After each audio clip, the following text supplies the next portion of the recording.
One of the perfect nutritious breakfast puttu வாழைப்பழத்தோட மலையாளி ஸ்டைலில். பூங்கார் பச்சரிசி மாவில் புட்டு தேங்காய் திருவலோட. இனிப்புக்கு ஒயிட் சுகர் சேர்த்தா அது unhealthy, so a big no. கருப்பட்டியை நல்லா தட்டி மிக்ஸி ஜாரில் ஒரு ரொட்டேஷன் போட்டு பவுடர் பண்ணிட்டு அதை ஆட் பண்ணிக்கிட்டோம். ரொம்ப ட்ரை காம்பினேஷனாக இருக்கக்கூடாதுல, அதனால செவ்வாழைப்பழத்தோட சேர்த்து சாப்பிட்டோம். இந்த மாதிரி ஈஸி அண்ட் ஹெல்தி பிரேக்ஃபாஸ்ட் நீங்களும் சாப்பிடணுமா? ஆமாதான், ஆனால் பூங்கார் அரிசி மாவுக்கு நாங்கள் எங்கே போகிறது? Don't worry, we prepare it for you. Poongar பச்சரிசியை கழுவி 3 hours ஊற வச்சு வீட்டுக்குள்ள நிழல்லே காய வச்சு எடுத்துக்குவோம்.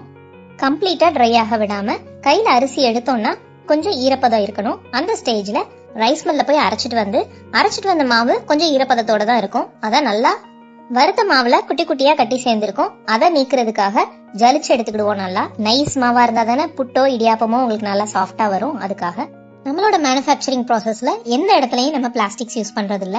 இந்த பூங்கார் அரிசி மாவை வச்சு நீங்க புட்டு, இடியாப்பம், கொலக்கட்டை எது வேணாலும் செஞ்சு சாப்பிடலாம். Poongar is one of the healthy choice for women, so ladies don't miss it. நம்ம பவல் ஃபுட்ஸோட இந்த பூங்கார் அரிசி மாவு and organic masalas and other organic food products இது எல்லாத்தையுமே எந்த விதமான chemical preservatives, food colours and food flavours add பண்ணாம தான் கம்ப்ளீட்டா நேச்சுரல் அண்ட் ஆர்கானிக்கா செய்யறோம். அது மட்டும் இல்லைங்க, 95% of our raw materials are from organic farm. So நம்மளோட பவல் ஃபுட்ஸ் ப்ராடக்ட்ஸ்க்கு ஆர்டர் பிளேஸ் பண்ணணுமா? அப்போ pavalfoods.in அப்படின்ற வெப்சைட்ல போய் பாருங்க, இல்ல ஸ்கிரீன்ல இருக்க நம்பருக்கு கான்டாக்ட் பண்ணுங்க. தேங்க்யூ.